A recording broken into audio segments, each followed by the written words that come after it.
Good morning, this is Jimmy Skogard, and today is March 18th, and today's topic is the Constitutional Convention.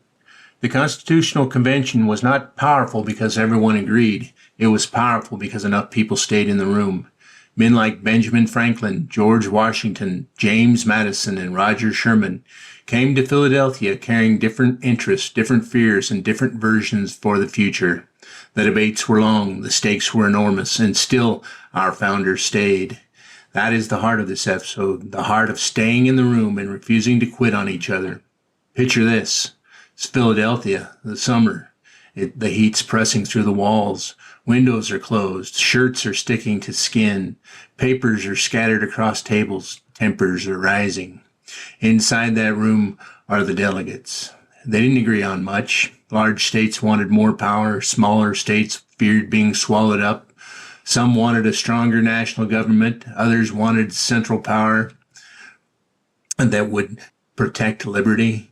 It would have been easy to walk out. It would have been easy to blame others, protect pride, and head home. But they stayed. For 4 months they argued, listened, pushed, pulled, and kept on a-going. That's what mattered. We often remember the Constitution as a finished document. We forget the human struggle that came before the signatures. The Constitution was not born from comfort. It was born from persistence.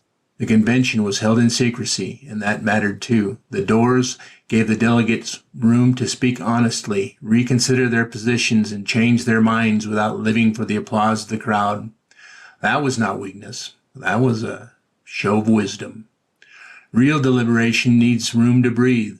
A person cannot move toward common ground while performing for an audience. A community cannot solve hard problems if every conversation becomes a contest. One of the clearest examples came in the form of the Great Compromise. The tension was simple. Larger states wanted representation based on population, while smaller states feared about being overrun and demanded equal standing. Neither side got everything. Both sides got enough to keep the Union alive. That is the deeper lesson. A free society does not survive because one side crushes the other. It survives because we learn how to stay at the table long enough to build a path forward.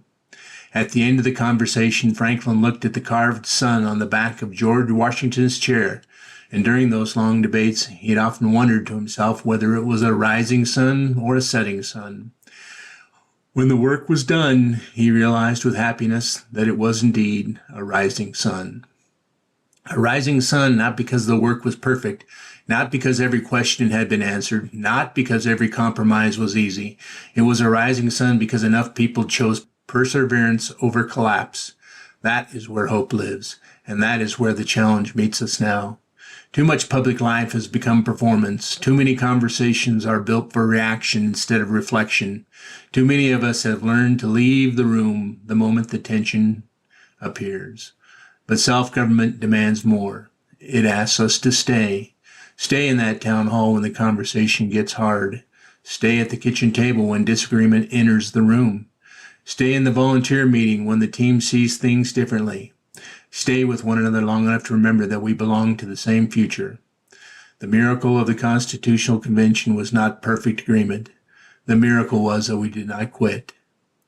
If we want to preserve this republic, we need to recover that discipline. Stay in the room. Listen longer.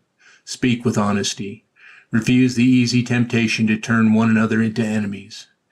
Agency. Our agency is the ability to guide the future for ourselves. We still hold that power, but only if we use it.